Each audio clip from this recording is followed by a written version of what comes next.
5 minute तक। जब वो बाहर नहीं आया तो इस बार मैंने दरवाजे पर दस्तक देना शुरू किया। दरवाजा खोलने पर अंदर से बच्चा नहीं, टीसी ए श्रीवास्तव निकला। उसे देखते ही मैं समझ गया था कि गड़बड़ क्या है और मैं अपनी बर्थ की ओर भागा, जहां वो बच्चा बैठा हुआ था जिसको मैंने अभी अभी बाथरूम के दरवाजे के अंदर छोड़ा था। एक तरफ ये बच्चा और दूसरी तरफ ए श्रीवास्तव। गला सूख रहा था, पसीना आ रहा था, पूरी ताकत लगाकर चिल्लाना चाहता था पर गले से आवाज नहीं निकल पा रही थी। ऐसा लग रहा था मानो जैसे कोई मुझे जोर जोर से हिला रहा हो। आंख खुली तो ये कोई और नहीं, मेरी बीवी थी और मैं अपने घर में ही था, किसी ट्रेन में नहीं। मैंने जो कुछ भी देखा वो बस मेरा सपना था। मैं और मेरी बीवी मेरे इस सपने की बात कर ही रहे थे कि मेरे 4 साल के बेटे की नींद टूटी। मैं उसे बाथरूम ले गया और बाहर खड़े खड़े अपने सपने के बारे में सोचते हुए 10 मिनट कब निकल गए पता ही नहीं चला। इस बीच मेरा ध्यान ही हट गया था कि मेरा बेटा बाथरूम के अंदर है। जैसे ही मुझे ध्यान आया मैंने दरवाजे को खटखटाना शुरू किया, लेकिन मेरा बेटा अंदर से कोई जवाब नहीं दे रहा था।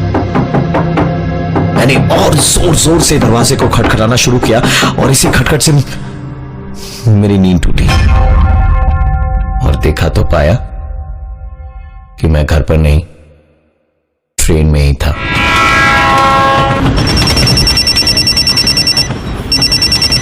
थोड़ी देर में मेरा फोन बजा।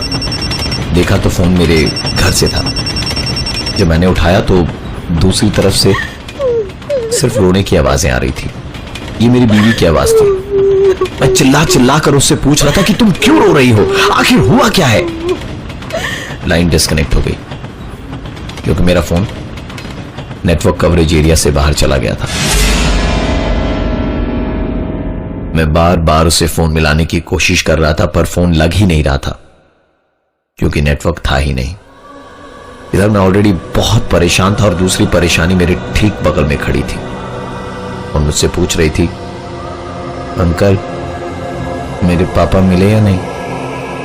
अब की बार मुझसे रहा नहीं गया और मैं चीख पड़ा उस पे, मर गया तेरा बाप, कब से परेशान करके रखा है, कभी इधर तो कभी उधर, कभी उधर तो कभी इधर, तेरा टिकट चेक नहीं किया तेरे बाप ने।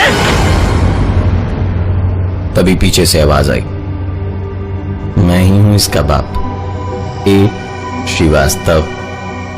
आपने बुलाया मुझे, लाइए टिकट दिखाइए। आपने मेरे पापा टिकट दिखाइए, आपने मेरे पापा टिकट दिखाइए, आपने मेरे टिकट पापा दिखाइए, पापा टिकट पापा दिखाइए, आपने मेरे टिकट पापा टिकट पापा टिकट, आपने मेरे टिकट पापा टिकट पापा टिकट पापा टिकट पापा। आंख खोली तो शाम के 6 बज रहे थे। मुझे 2 घंटे में स्टेशन पहुंचना था।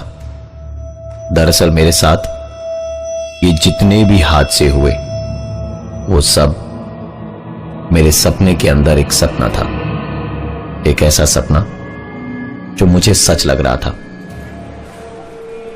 स्टेशन पहुंचा तो ट्रेन प्लेटफॉर्म पर लग चुकी थी पर मेरा कंपार्टमेंट मुझे नहीं मिल रहा था। मैंने टीसी से पूछा तो वो बोले टिकट दिखाइए। नजर नेम प्लेट पर गई तो नाम लिखा था ए श्रीवास्तव।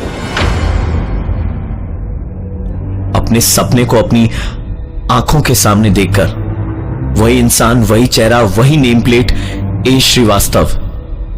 मुझे लगा कुछ न कुछ कहीं ना कहीं जरूर गलत है, इसलिए मैंने तुरंत अपनी टिकट अपने पॉकेट में डाली और वापस घर के लिए निकल लिया। पूरी रात इस कश्मकश में निकल गई कि आखिरकार ये हुआ क्या था। जाना बहुत जरूरी था, इसलिए मैंने अगले ही दिन फ्लाइट के टिकट्स बुक कराई। एयरपोर्ट के वेटिंग लाउंज में बैठा अखबार पढ़ ही रहा था कि टीवी पर आती एक खबर की तरफ मेरा ध्यान गया। हावड़ा स्टेशन से मुंबई जाने के लिए 10:40 पर रवाना हुई थी और रात 1:30 बजे रेलवे ट्रैक पर धमाके के बाद ट्रेन के 13 डिब्बे पटरी से उतर गए और नजदीकी ट्रैक से गुजर रही मालगाड़ी से ये गाड़ी टकरा गई।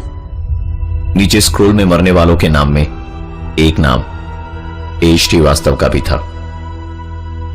और जर्नलिस्ट एक बच्चे का इंटरव्यू ले रहे थे जिसके पापा कहीं खो गए थे। ये उसी ट्रेन के एक्सीडेंट की खबर थी जिससे कल रात वो सफर करने वाला था। लाइए, टिकट दिखाइए। कहते हैं कि दुनिया में दो तरह के लोग होते हैं, एक वो जिन्हें बचपन से ही वो दिखाई देते हैं जो इस दुनिया के होकर भी इस दुनिया के नहीं होते, और दूसरे वो जो मौत को जब बहुत करीब से देख लेते हैं उसके बाद वो वैसी दुनिया के लोगों को देखने लगते हैं। कुणाल के साथ भी कुछ ऐसा ही हुआ। 1 साल के बाद उसे हॉस्पिटल में नाइट ड्यूटी वापस मिली थी। उसने इतने दिनों में बहुत करीब से मौत देखी थी, ऐसे लोगों की जिनकी जरूरत